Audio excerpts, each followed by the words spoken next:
Welcome to today's tutorial. We are at Anne Hathaway's cottage in Stratford-upon-Avon, England, Shakespeare country, the lady that was married to William Shakespeare. This is the cottage where she lived, and I've started by a wash of yellow. You can use Windsor yellow or Real something like that. Coming down to the top of the roof of the cottage, avoiding the chimneys, of course, on this occasion, but going over where the trees will be in the background.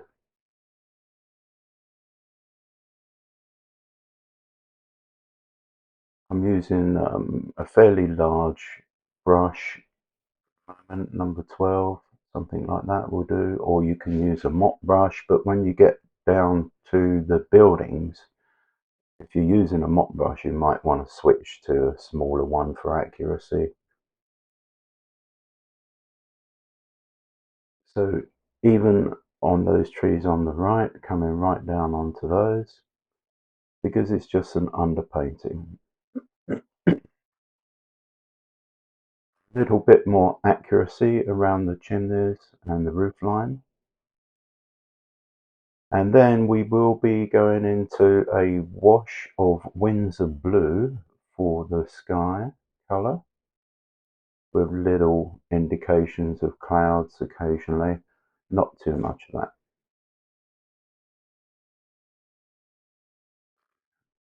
Here's the Windsor blue coming down as a wet in wet wash, so that initial wash was still very wet. And today it is Arches 300-pound rough paper, spelled ARCHES, paper made by the same paper mill in France since 1492. As I say, this is a rough 300 pounds, so it's quite a robust paper, and as you can see, I didn't need to tape it down. It's very thick. And please take the opportunity of looking at my website billholcombe.com, where you can order very affordable prints of my many artworks. Thank you. Back to the video, and just neatening up the background underpainting for the sky and where all the trees will be going in later. So that's quite a nice varied situation. Then mop up occasionally to avoid creep back, and I've used a hairdryer to speed up the process of drying. On this occasion, I've chosen to lay in the shadows first, so a mixture of your blue and red colour to get a shadow colour, and studying where those shadows were, I'm laying those down. Some people always do it this way. They do the shadows first on buildings and so forth. But I prefer normally to do them after I've done the underpainting. On the eaves area, dropping in those shadows, we'll do that all the way along, including where the windows are, the shadow being cast on the window panes, so forth. Still using a fairly large brush, but with a very nice point to it, and using that as carefully as possible so that I've got lots of pigment when laying these shadows. You get a better result if you use a largest possible brush for laying those in. Now I'm dropping down to some fine detail. That's a number 1 brush. These are the various wood sections on the surface of the building. So I've needed great accuracy here, so I've dropped to a much smaller brush.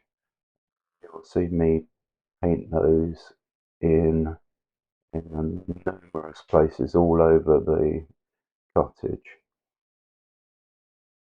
Therefore, I've advanced the video a little bit because otherwise we'd spend a lot of the time just painting those.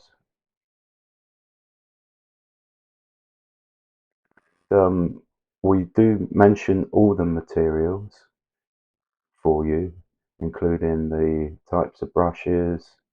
We show links, Winsor & Newton artist quality paints, sometimes Utrecht brushes, sometimes Pro Art. They both have quite a variation in types and quality available to suit your pocket.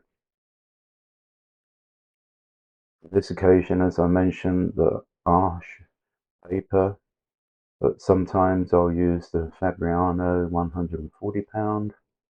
If I use that one, I would really need to tape it down on the edges and sometimes give it a wash of clear water and then dry it off.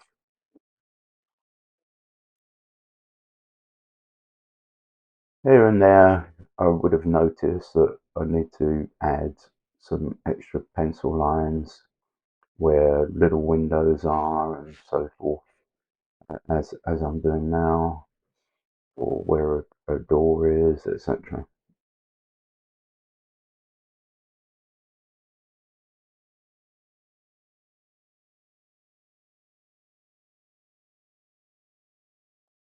I've been to Stratford upon Avon on many occasions. It's a very nice place to visit in England. I would recommend it to you, whether you're in the country or you're going to go on holiday, vacation there. There's plenty to see and lots of history.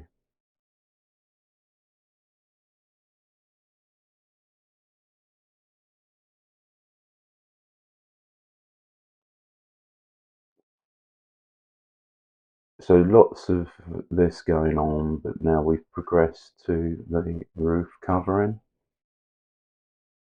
We've got a combination of yellow ochre, a little bit of areolin, and you can add a tiny touch of light red in certain parts for your mixture. Of course, not straight on light red.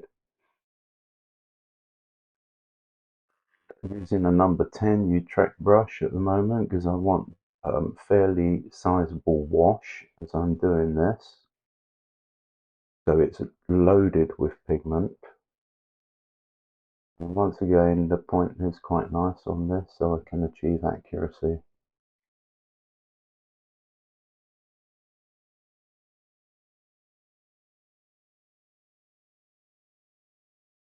So this is an initial wash, as often the case. And then I've gone to a flat brush with a slightly darker version, so a little bit more red into it, or umber, one of those, to give it that darker finish. And we will be coming back to the roof coverings once various parts have dried to give more definition, a little bit dark areas here and there. And we'll be doing a little bit of lifting as well, where there's particular shapes above the window areas.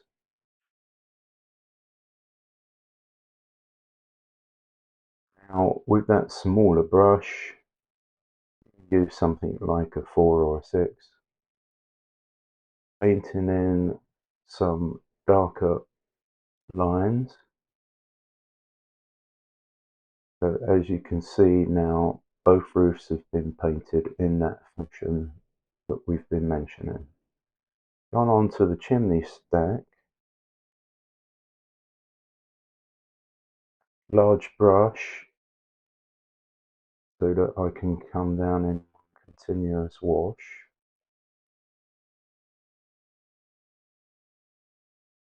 Then a much smaller brush, something like number 2 or something like that.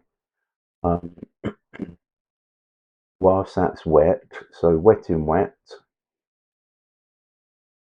and then once that's dried, we'll be indicating the various bricks in brickwork along that whole chimney stack. A number 1 brush at the moment, we're doing that. We're just basically showing where the mortar is, occasionally dropping in some colour for actual bricks. Please remember to like and subscribe to help push us up the viewing list. By doing so, it's all free and you'll be notified of future videos. So at this stage, you could painstakingly paint in loads and loads of bricks, or you can just do an indication like this. So for the purpose of this tutorial, we're doing an indication, and in general, you just need to do enough to tell a story.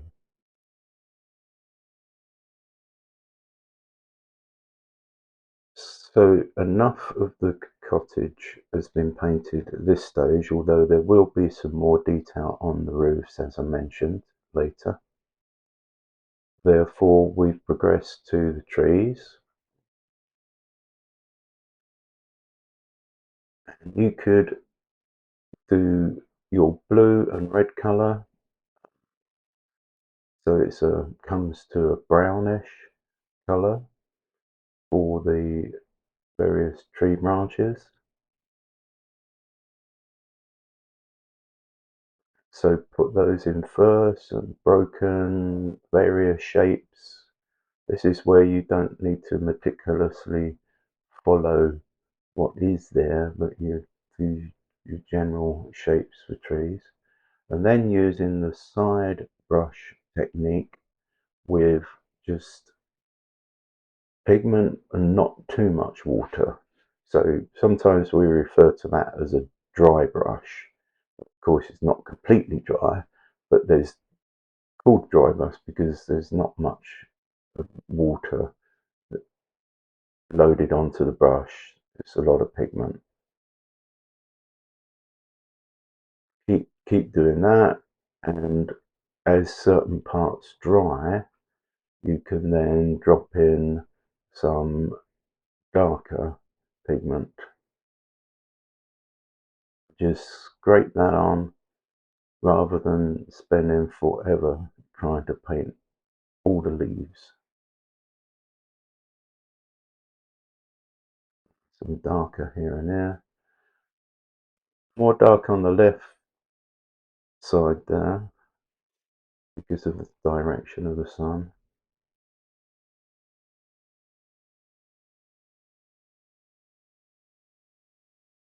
Also this tree on the side of the cottage, one that is close by, using the dry brush technique again with a light pigment at first, then going into a more intense pigment or darker pigment. There's a sort of little bush as well involved here, so we're completing both of those at the same time.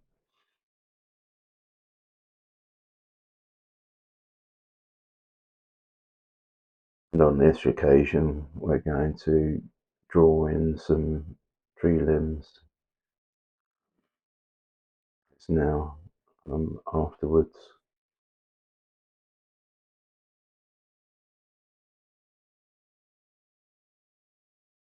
And using that small brush again for this detail.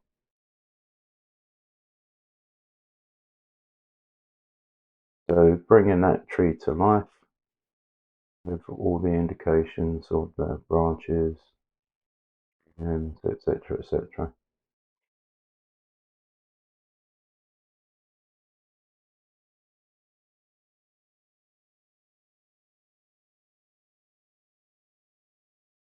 little bit of a light colour, that nearby bush. It's more like a small tree really. Then we've gone to the walkway area where there is overhanging roses.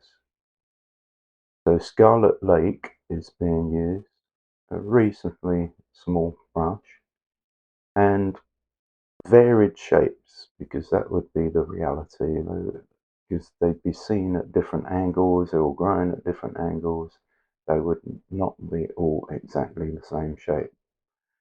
So just do indications of them, and we'll be letting that dry because we'll be coming back to them to give a little bit more definition later. So in between time, there's also this hedge in that general area, and I'm using in the colour mix some permanent sap green.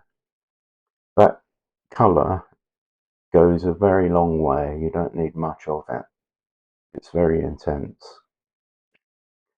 And you can mix some of your Windsor blue with it, a little bit of the red, to vary the hue that you end up with.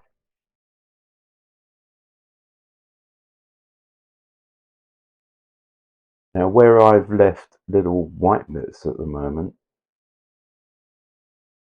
what I can do is once that dries a little, I can come over that with a weak wash pigment, fill those areas, but they will remain lighter than the rest of the area to give a realism to it being a bush.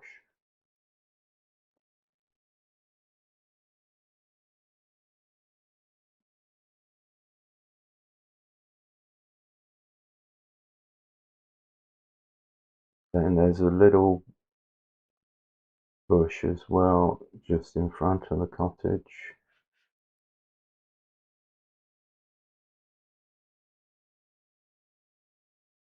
Now I've come back to the roses area, dropping in some of that green around the roses. You could do this two ways. You could have started with the green, leaving little bits of white, and then drop in the red for the roses, or the other way around as I've done on this occasion.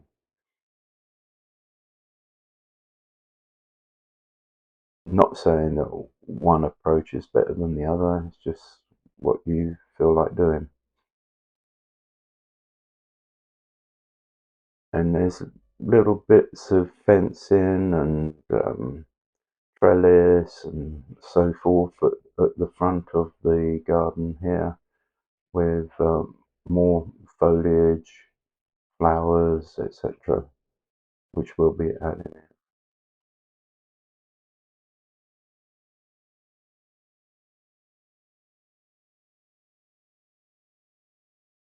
So now dropping in some more green here and there, but leaving it as varied as possible to make it look like a hedge with the roses growing.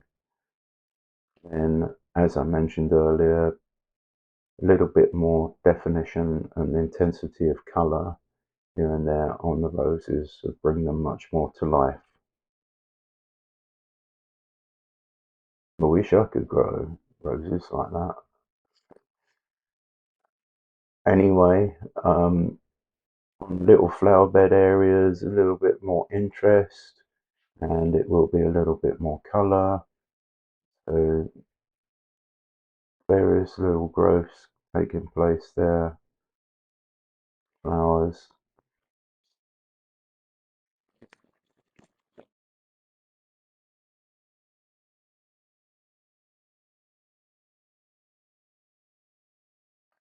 And we've completed various steps up to one of the doors there. We'll be putting a little bit more definition around the other door to the right.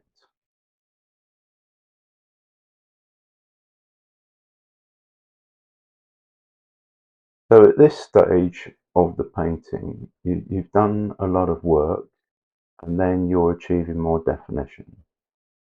We've laid in the path, we've added a few more flowers near the cottage.